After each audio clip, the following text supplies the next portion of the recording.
Continuation of the construct. Here on Earth, we build our personality, lifetime after lifetime, based on our upbringing and what we learn in society and outside of society. Experiences accumulated to form our personality. This personality then separates from the physical body at death, but continues to live in a new body in a new incarnation over and over. The experiences from one lifetime passes over to the next, although the soul does not remember because of amnesia implants placed in the physical body and in the astral body by the alien invaders. All these experiences across the lines of time are stored in our fire as memories, and so are the experiences of the genetic line, which is the RNA-DNA timeline of the body we possess in any given lifetime. Because of amnesia, this can become very confusing to the person. Often events from previous lives of the soul and previous lives in the genetic line overlap, and unwittingly, the individual may experience unexplained pain, trauma, or even epiphanies that originate from previous lives.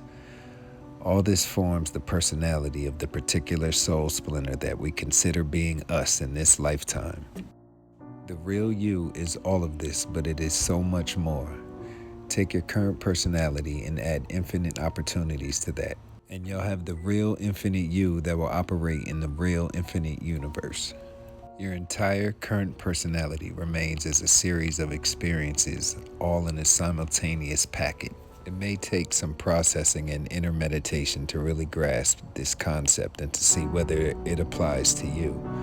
It is important to realize that what you call your consciousness is not you either. It's the energy signature your soul is working with through her soul, created by experiences, the fire composite that you consider being you, but is not you.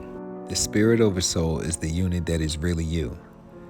The soul fire is your vehicle, which you are using in the universe after having stepped down its vibratory rate and became energy, so you can create in a construct called the universe.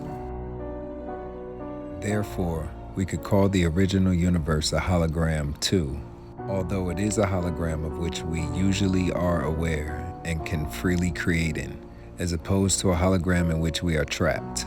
It was created with the purpose of enslaving souls. Our fire soul consciousness is what we use to create in this or any other universe. The creation process is then registered in the spirit and in the divine feminine. When we are trapped here in the 4% physical universe, we have very little connection with our higher self because of electronic obstacles that are being created as barriers between soul and spirit. It is when we are first leaving this trap that we unite with the Oversoul, and from there on we're always connected and very much aware of the connection. There is, where the soul is free, a constant communication between soul and spirit.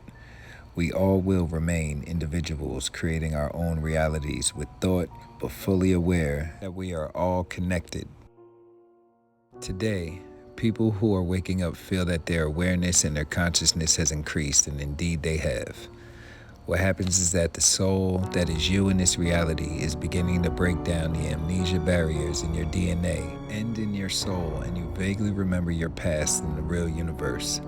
The part of your existence as a soul that was not manipulated. You were living in a spiritual universe with a direct connection with the spirit and the divine feminine.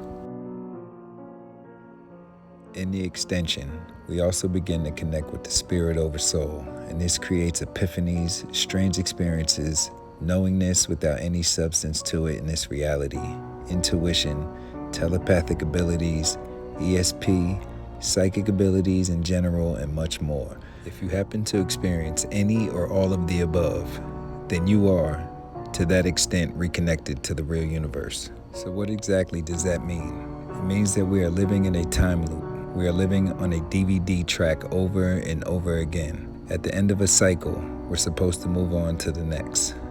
But the way the invaders did it was to not give us access to the continuing grid. We have access to this particular grid we are currently experiencing from beginning to end and all the grids before that, but none of those which are supposed to follow after that.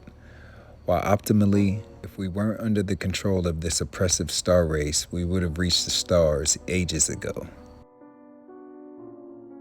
I'm not even sure how many times we have re-experienced the same energy grid. This is also where the recycling of souls and amnesia implants come into play. They don't want us to realize we live in the same thing over and over again, because then we may get the idea that we want to break loose. At the end of each cycle, a certain amount of people have woken up to the fact that they are trapped and decide to do something about it. These are the ones who move on to higher dimensions, or densities as it's often called in metaphysics.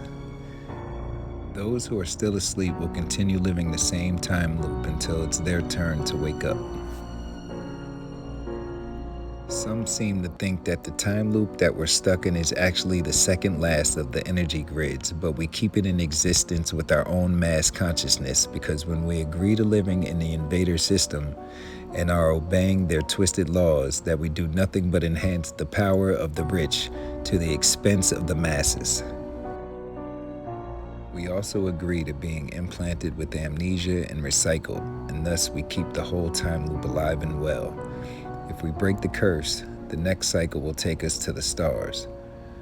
What they are talking about is the part of the DNA which is the original humans, the multi-dimensional part, which is our true selves. Soon enough, humanity is going to be able to explore the stars, the universe, and all of its dimensions and densities for the very first time. However, for some souls who got stuck here after Enki created the first manipulated humans, there are other aspects of self, of the oversoul, who are already multidimensional and always have been. But these aspects of self have been out of reach, for the most part, due to the energy trap of the invaders created in the distant past. Humanity is rattling their chains, and the chains are rusty and just about to break. Then we are free, but only if we choose to. By capturing us, modifying us, and keeping us ignorant, those who took us under their wings and let no other have us could then start sucking our life energy out until very little was left and substituted with other kinds of energies belonging to the 4% universe. However, this lesser energy is not sustaining us very much longer, because it's not how we were made to be, and we don't absorb it as well as beings who were created to be here. This is another reason the invaders want to create the machine world with half humans, half cyborgs, and less soul energy. It's quite obvious that we are living out the Atlantean karma in present time. When it was decided upon that America was going to become the new Atlantis, and the Freemasons and the Rosicrucians arrived here in the late 1400s, the stage was set. This is where people who had any major connection with Atlantis were going to live out their karma and hopefully resolve it. We can see how old magicians from that time are now coming back, the same people, another time, but somewhat familiar. The technology we have now is different but still similar. Overall, we are reliving that epoch once again. We know Atlantis was destroyed, much due to the misuse of energy. And now we stand in front of the same fork in the road. Last time we chose destruction, so what are we going to choose this time? There is certain information we all need in order to grasp what kind of reality we are living in. Once that is fairly well understood, you will have the opportunity to exit this reality and return to the universe in which you belong. It's time to go home.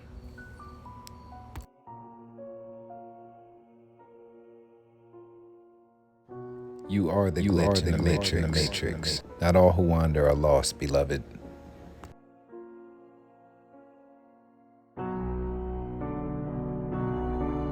And more than anything, always remember who the fuck you are.